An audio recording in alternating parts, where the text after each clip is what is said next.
রাসূলুল্লাহকে অবশ্যই অবশ্যই ভালোবাসতেই হবে, মহব্বত করতেই হবে। বিষয়টা এমন না যে বাঁচতে বাঁচলাম না বাঁচলে নাই, তাকে মহব্বত করলে করলাম না করলে নাই, বিষয়টা কিন্তু এরকম না। ইচ্ছাই হোক অনিচ্ছাই হোক রাসূলুল্লাহকে আপনার ভালোবাসতেই হবে। যদি আপনি কিয়ামতের ময়দানে নাজাত পেতে চান, শাফায়াত পেতে চান, জান্নাতের অধিবাসী হতে চান, তাহলে আপনাকে রাসূলুল্লাহকে ভালোবাসাই লাগবে।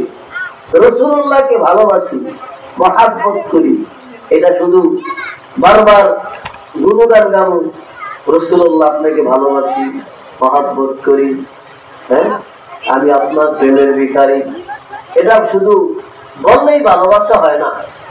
ভালোবাসা কেমনে হয়? যাকে ভালোবাসি তার গুণগান গাওয়া লাগে। কেমনে গুণগান? শুধু রসুল রসুল এই বলিয়া গুণগান গাবো না, এটা শরীয়ত সমর্থিত না। রাসূলুল্লাহ প্রেমিক দাবি করবো কেমনে? রাসূলুল্লাহ দুরূদ শরীফ আদায় করার মাধ্যমে, ঠিক না? এবং রাসূলুল্লাহর আদর্শ মানার মাধ্যমে, রাসূলুল্লাহকে অনুসরণ করার মাধ্যমে আমরা রাসূলুল্লাহকে যে ভালোবাসি এটার প্রমাণ দিব। কথা বলেন ঠিক না?